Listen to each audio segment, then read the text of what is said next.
Hello students, आज मैं आप लोगों को आरोह हिंदी पुस्तक की कविता के बहाने कविता पाठ पढ़ाने जा रही हूँ। इसके कवि कुंवर नारायण जी हैं।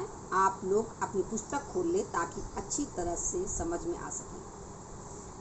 कवि इस कविता को विभिन्न माध्यमों द्वारा उसके अस्तित्व की व्याख्या की है। अब मैं कविता शुरू कर रही हूँ। कविता एक उड़ान है चिड़िया के बहाने, कविता की उड़ान भला चिड़िया क्या जाने, बाहर भीतर इस घर उस घर, कविता के पंख लगा उड़ने के माने चिड़िया क्या जाने।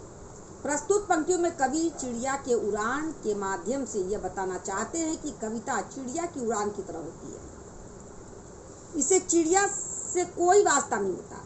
चिड़िया अपनी उड़ान पंखों द्वारा भरती है और कविता अपनी उड़ान भाव और कल्पनाओं रूपी पंखों द्वारा भरती है। चिड़िया बाहर उड़ती है, अंदर उड़ती है, इस घर से उस घर तक उड़ती है। कवि के कहने का तात्पर्य यह है कि उसकी उड़ान सीमित होती है, जबकि कविता की उड़ान असीमित होती है।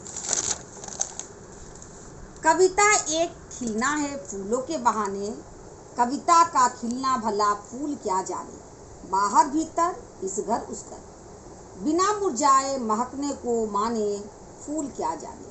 प्रस्तुत पंक्तियों में कवि फूल के माध्यम से यह बताना चाहते हैं कि कविता एक खिले फूल की तरह होती है। कहने का तात्पर्य यह है कि जब फूल खिलते हैं तो चारों तरफ खुशबू फैल जाती है। ठीक उसी तरह कविता रूपी जब फूल खिलते हैं तो चारों तरफ खुशहाली रूपी खुशबू फैल जाती है। हालांकि फूलों का कविता से कोई वास्ता नहीं होता है।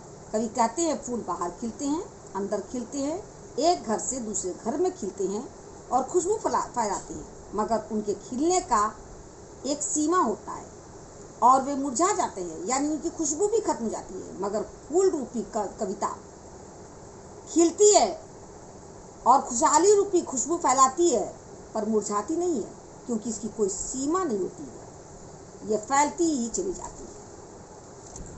कविता एक खेल है बच्चों के बहाने, बाहर भीतर यह घर वह घर सब घर, एक कर देने को माने बच्चा ही जाने।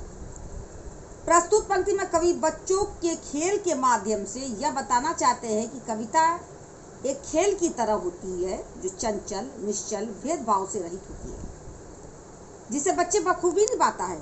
वो बाहर खेलता है, भीतर खेलता है, इस घर से खेलता है, उस घर में खेलता है, सब घर में खेलता है। उसकी खेलने की कोई सीमा नहीं होती है। वह हर घर को एक समान समझता है। ठीक उसी प्रकार कविता भी चंचल निश्चल तथा भेदभाव से रहित असीमित होती है। बच्चा खेल को बखूबी जानता है।